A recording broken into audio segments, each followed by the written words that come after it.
Assalamualaikum warahmatullahi wabarakatuh.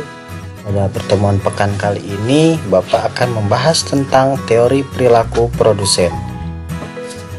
Baik, kita lanjutkan saja.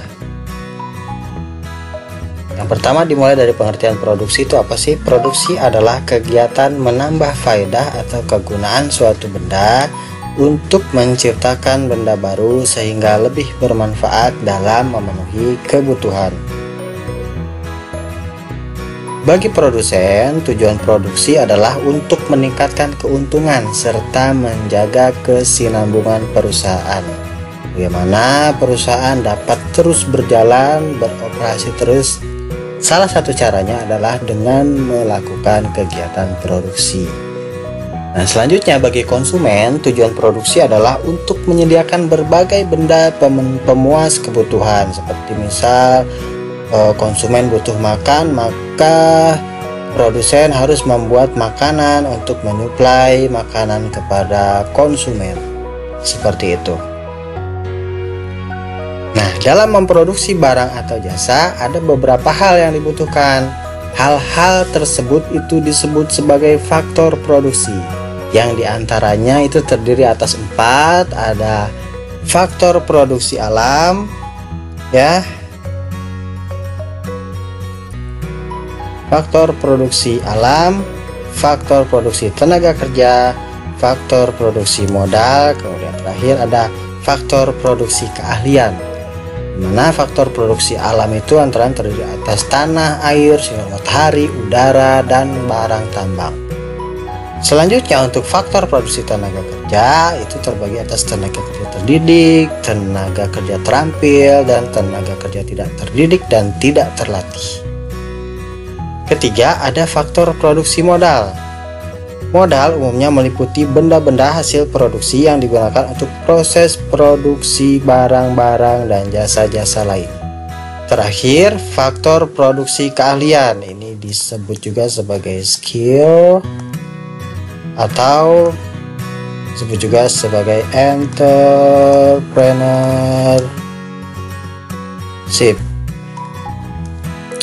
Dimana itu adalah suatu keahlian atau keterampilan yang digunakan seseorang dalam mengkoordinasikan dan mengelola faktor produksi barang dan jasa. Jadi faktor produksi ini yang paling penting untuk mengelola 3 faktor yang di awal tadi.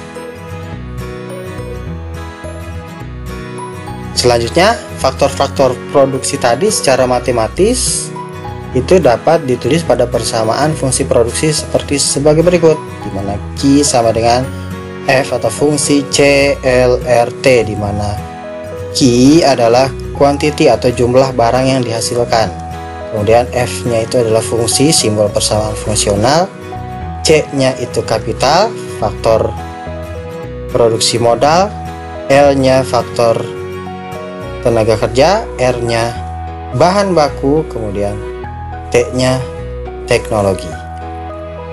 Nah, lebih lanjut konsep ini untuk konsep fungsi produksi secara jangka panjang ya, dibaca bisa dengan menggunakan 2 faktor produksi, digambarkan nanti di halaman selanjutnya dengan kurva yang dikenal dengan kurva isoquant yang berasal dari kata iso itu sama dan quant jumlah, yang berasal dari kata iso dan quant. Iso sama, quant itu quantity atau jumlah. Kita masuk ke contohnya. Ini adalah tabelnya ya. Di sini ada kombinasi dari faktor produksi modal dan faktor tenaga kerja. Ada kombinasi pertama ada 1 untuk modal, 12 untuk tenaga kerja. Kesemuanya dari kombinasi A, B, C, D, E itu menghasilkan 100 unit outputnya. Jadi kombinasi-kombinasi yang ada ini itu tetap menghasilkan unit yang sama. Di sini ditekankan lagi bahwa kurva isoquant memperlihatkan semua kombinasi input, di sini input akan menghasilkan output dalam jumlah yang sama. seperti itu. Kurvanya bentuknya seperti ini. Nah, ini modalnya 1